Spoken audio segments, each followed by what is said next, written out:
A lo largo del tiempo han existido varias historias, anécdotas, vivencias que han sido conocidas alrededor del país.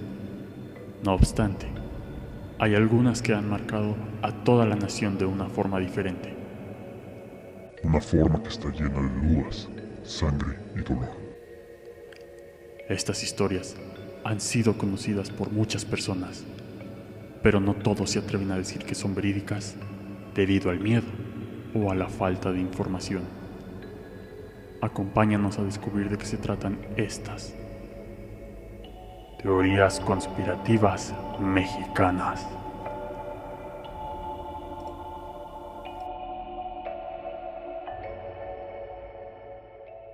Buenas noches querido público. Vamos a hablar de la segunda parte de estas teorías conspirativas mexicanas.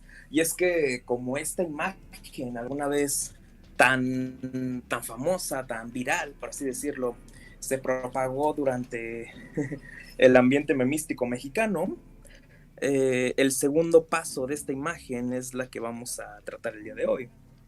Vamos a hablar sobre todo de los temas que están en este punto. Cabe mencionar que, como espero que se mencione en algún punto de la postproducción de este podcast, el segundo punto tiene un chaca, que quiere decir que si sabes eso, te puedes considerar chaca, porque ya lo sabes muy bien. Y bueno, vamos a hablar de la primera conspiración. Aquí aludo a mis compañeros que si saben un poco de ella, puedan interceptarme o preguntarme cosas sobre el mismo tema, así como a la misma audiencia. Le pido que me diga qué opina de ella, si cree que es una patraña o si de plano estoy equivocado, no lo sé. Yo me baso mucho en la imagen del meme y en mis propias investigaciones, así que vamos a proceder. Y es que la primera teoría que vamos a hablar aquí es la del rifle Mondragón. El rifle Mondragón, que para los pocos que lo sepan, yo me apellido Mondragón, de hecho. El rifle Mondragón fue un rifle semiautomático hecho en principios del siglo XX por parte de un militar mexicano llamado Manuel Mondragón. Este sujeto participó de hecho en el golpe de estado, en el intento de golpe de estado llamado Decena Trágica, que tuvo como resultado la muerte de Francisco I. Madero en la Decena Trágica. Es un rifle semiautomático que de hecho tenía como la gran innovación de que la recarga de la bala era un poco más rápida. ¿Y en dónde está el aspecto conspirativo mexicano? No sé, muchos se preguntarán. Y es que realmente lo que pasó aquí es que este rifle fue parte de una negociación que México tuvo se supone que la teoría dice esto, que México tuvo con la Alemania imperial de la Primera Guerra Mundial. Se financiaron tantos que incluso fue el arma insignia de la Primera Guerra Mundial por parte del bando alemán. Era muy conocido saber que este rifle era el que la gente del ejército alemán usaba durante las trincheras. Esto tiene mucha relación con otro asunto de las teorías mexicanas de este propio bando, si podemos empezar a hablar de ello. El siguiente es el de Luis Cabrera Lobato, el cual Luis Cabrera Lobato puede ser el nombre de tu escuela, de eso estoy seguro. Luis Cabrera Lobato es un diplomático mexicano, fue un diplomático mexicano de la propia era del carrancismo. Fungió sobre todo en la época de mediados de la década de los 10 del siglo XX, en 1910, por ahí. Y se sabe que en 1917 estuvo muy involucrado en esta llamada intervención del telegrama Zimmerman. ¿Qué es el telegrama Zimmerman? Estamos en la segunda parte, en el segundo punto de estas teorías, y para eso tenemos que hablar de Arthur Zimmermann. Fue un funcionario del ejército alemán que de alguna forma vio interés en Latinoamérica como un punto para interceder en la Primera Guerra Mundial. De modo que envió un telegrama al embajador de Alemania en México en ese entonces, el cual se apellidaba Dijkstra. Y este señor finalmente recibió el telegrama, el cual fue interceptado por el ejército británico para que no hubiese ninguna perturbación de por medio. Pero este telegrama básicamente estipulaba una cosa que pues le hará flipar a mucha gente que tal vez no lo conocía, y es que decía lo siguiente, lo voy a leer aquí lo tengo al mismo tiempo. Decía: nos proponemos comenzar el 1 de febrero la guerra submarina sin restricción. No obstante, nos esforzaremos para mantener la neutralidad rica. En caso de no tener éxito, propondremos a México una alianza sobre las siguientes bases: hacer juntos la guerra, declarar juntos la paz y apoyaremos ayuda financiera y el financiamiento por nuestra, de que México ha de reconquistar el territorio perdido en Nuevo México, Texas y Arizona. Los detalles del acuerdo quedan a su discreción. Pues estaban hablando del embajador Dryasdust, que aquí ya tengo el dato mejor, se llama Hart.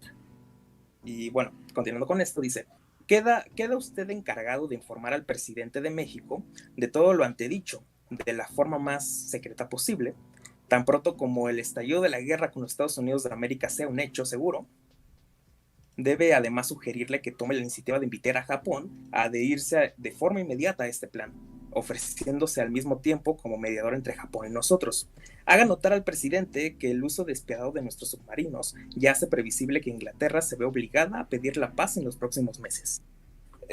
Bueno, básicamente este telegrama que se envió en 1917, como lo hemos leído, le está invitando a los mexicanos, al menos por parte del embajador alemán en México, que México se una a la Primera Guerra Mundial para poder recuperar los territorios que perdió hace unos años.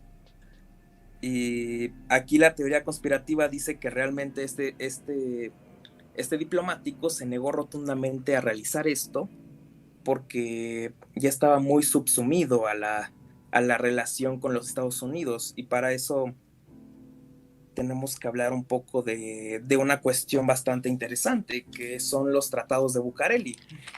Los tratados de Bucareli son finalmente un tratado, valga la redundancia, de 1923, posteriormente a estos años del telegrama Zimmerman, que el presidente Obregón, llegó a firmar con los Estados Unidos para que hubiese una remuneración de por medio con todos los estadounidenses que sufrieron percances durante la Guerra de Revolución Mexicana. Entonces, la teoría nos dice que en esos tratados de Bucareli realmente se estipularon cosas más grandes que la propia negación de represalias hacia los gringos, sino que también se dieron bastantes poderes que hoy en día se pueden llegar a ver reflejados en la hegemonía un tanto gringa que existe en el poder mexicano. La teoría pues se sostiene mucho sobre eso y es un poco sencilla hasta cierto punto. Les digo a mis compañeros que si en algún momento tienen alguna duda, de verdad puedo atender ahorita con este punto, pero continuamos un poco. La siguiente teoría es la del 11.48 A-XHE. Y bueno, este nombre es bastante extraño, y es que es una estación de radio. Esta estación de radio, durante 2 semanas de 1997, se llegó a detectar en las radiofónicas mexicanas, sobre todo en la zona del Bajío mexicano. Y aparentemente no decía nada, tenía como una señal un tanto inocua, un tanto sobria, que no invitaba a decir nada de nada, era como unos pulsos así como continuos. Y la gente simplemente omitía esta señal porque creía que era un error en la propia.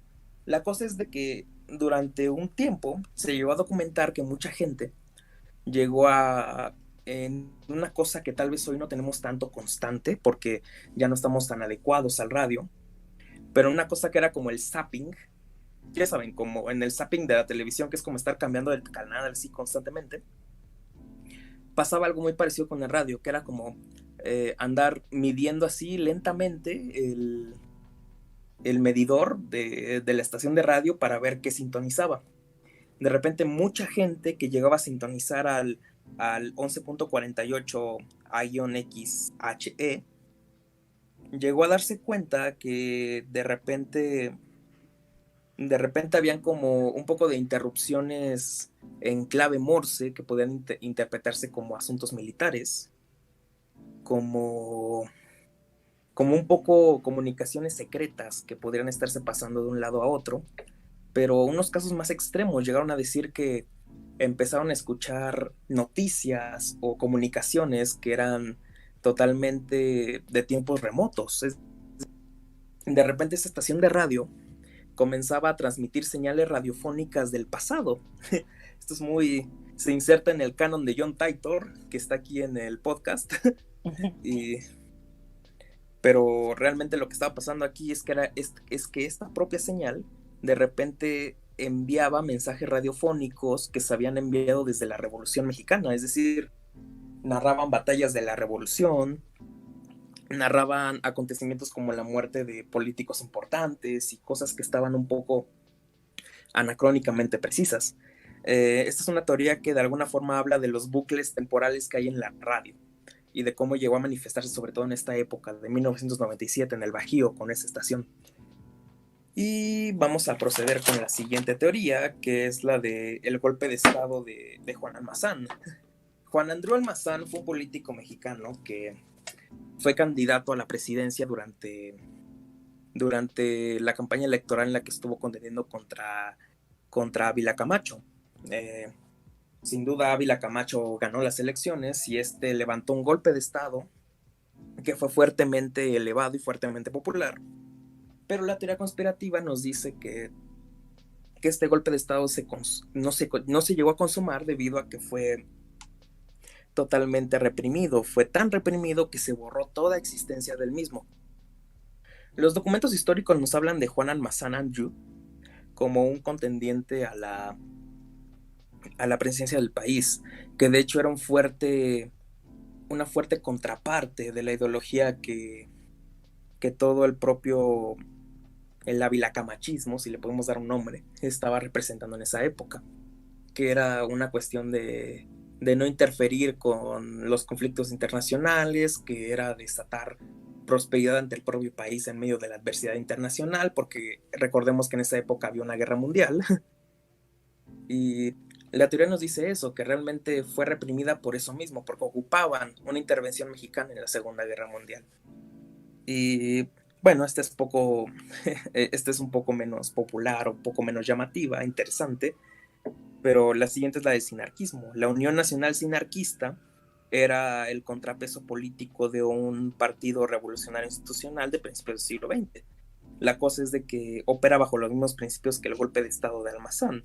Esta era una revolución que sobre todo tenía ideólogos estudiados, sobre todo con una practicidad tremenda ante los hechos políticos nacionales que nos estaban demarcando un estatus en el cual podríamos salir incluso del tercer mundo, inspirado sobre todo en el leninismo y en el marxismo.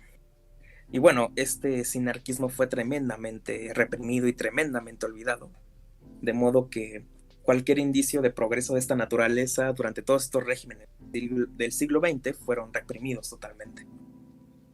Vamos a pasar a lo siguiente, que es el CISEN. El CISEN es finalmente el Centro de Investigaciones de Seguridad Nacional, los cuales se centran mucho en el espionaje y en la seguridad del Estado Mayor mexicano. El CISEN es un poco como lo que podríamos denominar como la CIA o el FBI mexicano. Se dedican sobre todo al espionaje y a la alta seguridad mexicana.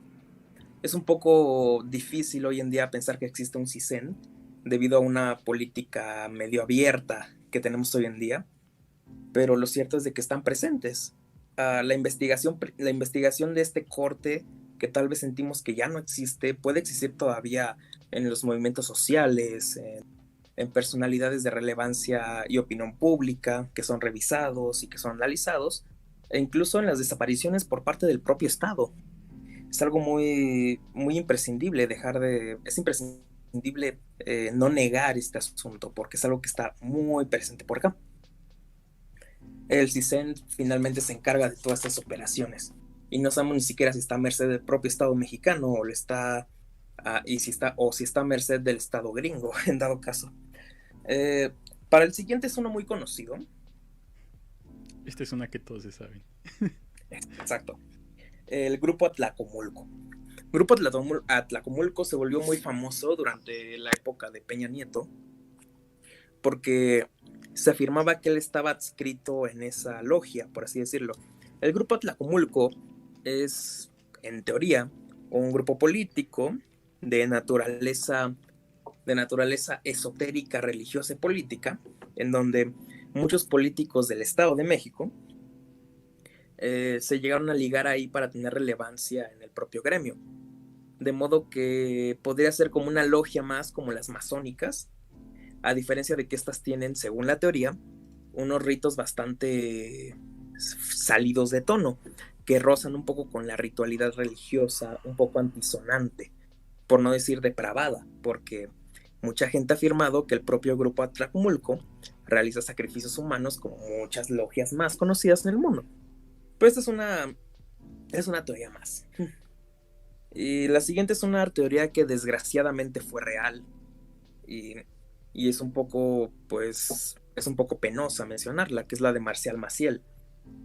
Marcial Maciel fue un fraile, fue un sacerdote, fundador de los Legionarios de Cristo, el cual durante mucho tiempo se llegó a descubrir las cosas turbias que este sujeto realizaba, las cuales eran sobre todo abuso sexual a menores, hijos secretos, o sea, hijos encubiertos en el propio celibato católico, corrupción, lavado de dinero. Y bueno, de Marcial Maciel se dicen muchas cosas y son totalmente legítimas. Se han comprobado, incluso en capítulos anteriores hemos hablado de la película de los dos papas, en el análisis de películas, y mencionamos un poco que de repente en esta escena Benedicto XVI se confesaba ante Francisco y decía, pues finalmente encubría a Marcial Maciel con todo lo que hizo. Esto es la teoría hecha realidad. Lo que pasó con ese sujeto es que le encubrieron todos los delitos que llegó a realizar. Evidentemente que era una persona muy enferma, porque además de todos los abusos, creo que también había 2 o 3 mujeres de por medio, hijos con una o con otra, no sé. O sea que había algo ahí y mucha plata. Y a toda su logia de los Legionarios de Cristo. Es una teoría que desgraciadamente es real, está constatada y mucha gente sufrió con eso. Lo cierto es de que hoy en día no podemos contabilizar incluso las víctimas de lo que sucedió tras este aberrante fenómeno. Y vamos a continuar con una teoría un poco más que cae en la realidad, pero al mismo tiempo puede caer en la irrealidad por lo bizarro que está el asunto, que es la Cofradía de la Mano Caída. Esta es una organización de tinte político que de hecho nace desde una pregunta muy típica que les pregunto incluso a mis compañeros del podcast. ¿Ustedes por qué se preguntan? O sea, no sé si se han preguntado alguna vez, pero ¿por qué creen que no hay ningún político homosexual en nuestra política mexicana? O sea, es una pregunta libre. Está raro, ¿no? Encubrimiento. O sea, como que hay mucho político, pero comprobado está que una de cada 5 personas pues es homosexual de alguna forma, o tiene alguna preferencia no heteronormada. Uh-huh. Pero la cosa, no hay ninguna. Ajá. Sí, aquí la cosa es que de repente no vemos que ningún político sea declaradamente no heteronormado. La teoría conspirativa que aquí nace es la de la Cofradía de la Mano Caída, que es una organización político-social que de alguna forma se convierte en una forma de subsanar este asunto que nace entre muchos políticos, porque finalmente muchos políticos que tienden a tener una orientación sexual distinta a la heteronormada, debido a la imagen pública, no pueden manifestar sus propias preferencias, su propia voluntad de manifestar lo que les gusta. Entonces la Cofradía de la Mano Caída asume que todos estos gustos e incluso libertinajes ajenos a la preferencia, obviamente, pueden verse aplicados aquí. Que de hecho, gracias a ellos pueden organizarse fiestas, pueden organizarse reuniones de todo tipo, y se ha constatado que, con base en un libro incluso de un periodista llamado Rafael Loret de Mola, que muchos políticos, sobre todo en la década de los 2000 y 2010, estuvieron enfrascados en esta especie de logia porque no podían sacar al aire sus propias preferencias sexuales debido a que incluso para su imagen política dentro de un país bastante conservador podrían verse un poco beneficiadas ante este asunto. De modo que hay políticos con muchos nombres, como Enrique Peña Nieto, como incluso Vicente Fox, como algunos como gobernadores del Estado de México, como alguna vez lo fue Alfredo del Mazo Maza, y gente de todo tipo. Esta teoría indica que realmente la solución a esta problemática, que tal vez para nosotros esté un tanto rebasada, pero para los demás no lo está, se encuentra en este modo y en esta logia. Lo cual pues no lo sabemos porque nadie está inmiscuido aquí en la política. La siguiente es la de Norberto Rivera. Norberto Rivera fue el arzobispo primado de México hasta hace unos 2 años. Y la teoría sostiene que este hombre llegó a sostener un tanto las mismas relaciones y asuntos conflictivos que un Marcial Maciel llegó a tener. La cosa es que aquí Marcial Maciel se le relaciona más con el narcotráfico que con su asunto de ser arzobispo. De modo que se sabe muy bien que llegó a tener asuntos de lavado de dinero y mucha conexión con cárteles mexicanos del centro del país, los cuales hasta hoy en día no se han comprobado debido a que personalidades de la Iglesia Católica Mexicana llegan a tener un tanto de inmunidad ante la ley mexicana, lo cual es muy lamentable, pero hemos visto hoy en día que con estas teorías hemos visto que casi todo es posible. Y la siguiente es la del espiritismo de Madero, y es que tal vez para los que no estén muy adentrados a la biografía de Francisco y Madero, es preciso decir que Francisco y Madero practicaba la religión del espiritismo, es decir, una religión que se basaba más que nada como en un acento esotérico budista, en el cual el asunto espiritual estaba ahondando sobre el asunto más mundano y dogmático. Tenía incluso rituales que lo acercaban un poco más a esta doctrina y esta práctica religiosa, y se sabe muy bien porque se encontraron archivos que están documentos escritos por Madero en pleno trance espiritista.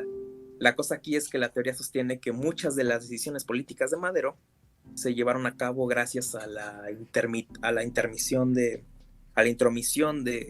asunto espiritual, lo cual tarde o temprano, por no ser una decisión lógica, lo encaminó a la muerte durante la escena trágica.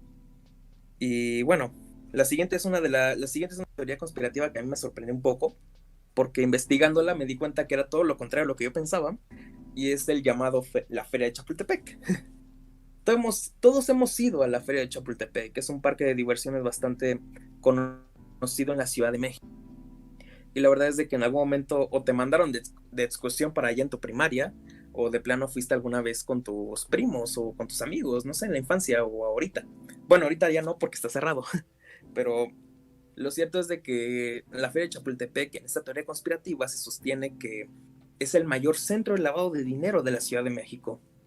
Y eso tiene un poco de sentido y se llega a colugar un poco con lo que experimentamos hace unos cuantos meses.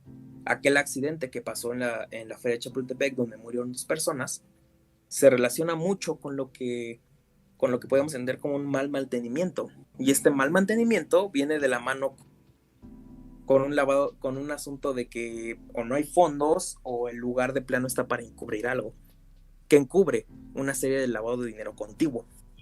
Por algo no hay tanto mantenimiento aquí. Y bueno, la siguiente teoría es la de la NXIVM. ¿Qué son estas siglas? La verdad no lo sé. Pero se sabe que este centro es una sigla de algo que la verdad casi nadie comprende. Yo tampoco lo comprendo. Pero es un centro de capacitación política que sobre todo te enseña a formarte ante las cosas un poco más escabrosas de la política mexicana, como qué hacer para ganar votos ilegalmente, cómo ganarte a la gente más inculta, y cómo de alguna forma también impedir que los resultados que se eligieron en una elección sean los válidos, como ha pasado en muchos lugares hoy en día. De repente se cae el sistema, como lo mencionamos en capítulos pasados, y de repente los resultados cambian. Este grupo de cuyo significado no tengo el nombre presente, se encargaba un poco de formar a estos políticos en formación que actualmente se menciona que son los que nos rigen hoy en día. La siguiente es la del homicidio del hermano de AMLO. Y esta se relaciona con una teoría un poco más avanzada que no hemos mencionado todavía, pero es pertinente mencionarla un poco. Se supone que durante el rito para llegar a la masonería o incluso llegar a dirigir un país, un hombre, porque no hay mujeres aquí, según esta teoría, yo no estoy diciendo nada, un hombre debe de eliminar lo que más le sea significante en este mundo. De modo que gracias a que te has desprendido de algo tan importante, eres capaz de volverte dirigente de la nación, aunque seas capaz o no. Pero es como el requisito fundamental. Y aquí hay dos teorías que se empalman un poco. Vamos a hablar de la de AMLO, que finalmente durante la infancia de Andrés Manuel López Obrador, resulta que su hermano fue asesinado. Y las noticias llegaron a decir que fue un asunto accidental, que su propio hermano, que fue en este caso Andrés Manuel, llegó a matarlo por accidente. No se dicen los detalles y no se dice con qué objeto ni bajo qué motivo. Pero es muy curioso saber que otro expresidente también tiene esta carga delictiva de alguna forma, accidental. Y es que aquí está otra teoría, que es la de Mónica Bertellini. Mónica Bertellini fue la primera esposa del expresidente Enrique Peña Nieto, que falleció bajo circunstancias un tanto desconocidas. Simplemente murió bajo una asfixia y se asumió como un suicidio en un primer lugar y luego como un suicidio. Y sabemos que en esta sección los suicidios no son casualidad. El propio suicidio, entre comillas, de Mónica Bertellini se llega a asumir un poco a que fue por parte de su propio ex marido, en este caso, que fue Enrique Peña Nieto. Incluso para entrar a esta logia de presidenciables. Se relaciona un poco también con la teoría que está un poco más abajo, no recuerdo muy bien, que es la de Carlos Salinas de Gortari, que también llegó a matar a su sirvienta en su infancia, según jugando a indios y vaqueros, y por algún motivo le dio un balazo. La teoría que aquí está es un poco siniestra en este caso, porque asume que las logias masónicas o las logias de poder mexicano te piden que elimines a la persona más preciada de tu vida para poder avanzar y ocupar el poder final. ¿Quién era la persona más preciada para estas personas? Para Enrique Peña Nieto podría haber sido Mónica Bertellini, su ex esposa. Para Carlos Salinas de Gortari, un hombre que nació en la opulencia y que no tenía ni siquiera a sus padres o sus hermanos, podría haber sido su propia niñera. Y para Andrés Manuel López Obrador pudo haber sido su hermano, su compañero de andanzas en el pleno campo tabasqueño. Los mismos medios podrían haber tergiversado todo esto y es probable que esos homicidios pudieron haber sido posteriores en cuanto buscaran un tanto de poder de alguna forma. Aquí lo que no nos consta es que tal vez la persona más importante para Andrés Manuel López Obrador pueda ser una yegua. No nos consta. Eso estará en la siguiente parte del capítulo. Y es que vamos a hablar un poco hablando de organizaciones. Vamos a hablar de la organización de El Yunque. El Yunque, que era un programa incluso del Wherever Tomorrow Crew. ¡Ey, qué pedo, cachorro! No, el Yunque era una organización de carácter ultraderechista, ultracatólico, que trataba de eliminar todos los resabios de investigación científica y social y humanística del país. Y funcionó durante muy poco tiempo. Realmente se sabe que esta organización era coordinada por la Organización de Padres de Familia, los cuales en algún momento nos censuraron la propia televisión derivada de Japón, como el anime, y se llegó a prohibir un poco en la televisión pública. Por algo Dragon Ball, Los Caballeros del Zodiaco, durante los años 80 llegaron a ser relegados y no se transmitieron hasta los años 90. El punto es de que esta organización ha estado en medio de todas las cuestiones represivas de progreso científico del país.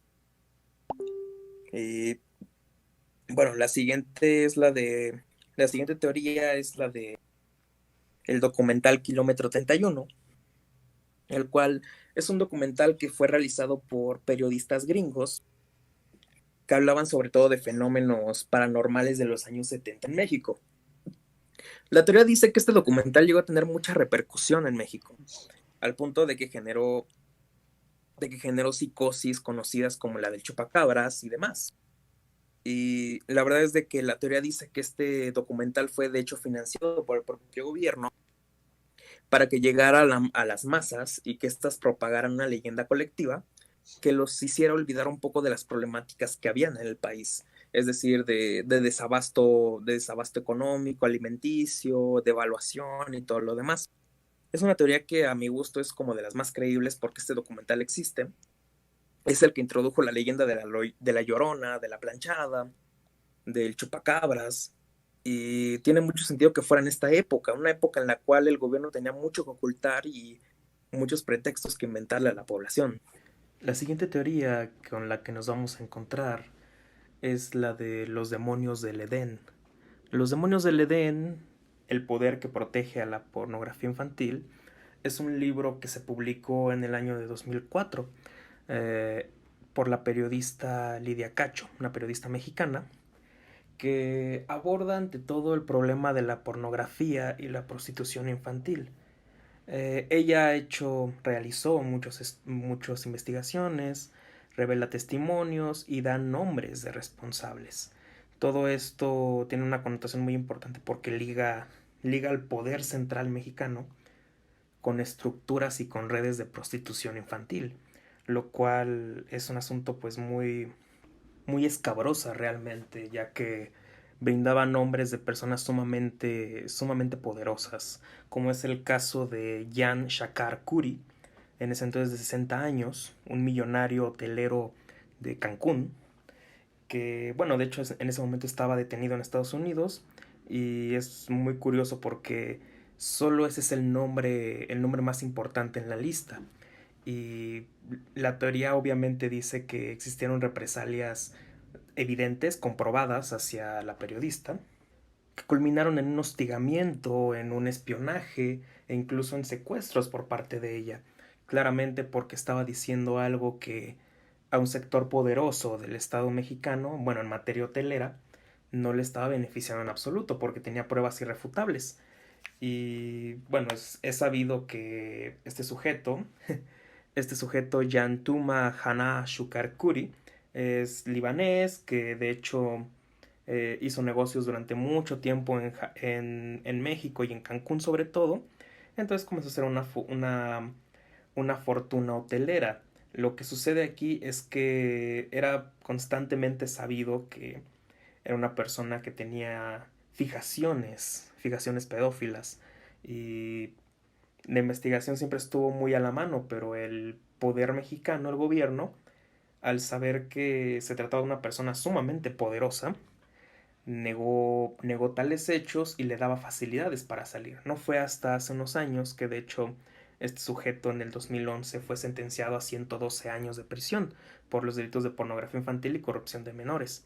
Bueno, además de que habían cosas como lavado de dinero, nexos con el narco, pero lo que sucede aquí es que esto destapa una fosa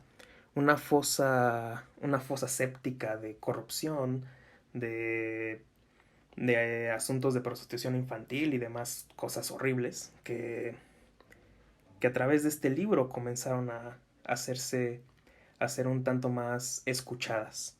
Lidia Cacho en este caso fue acusada ante las autoridades de Puebla, bueno, es de Puebla el señor, es libanés pero radicado en Puebla, por los delitos de difamación y calumnias. En este caso fue por otro empresario llamado Kamel Nashib Borge. Eso fue en el 2005 y de hecho fue detenida.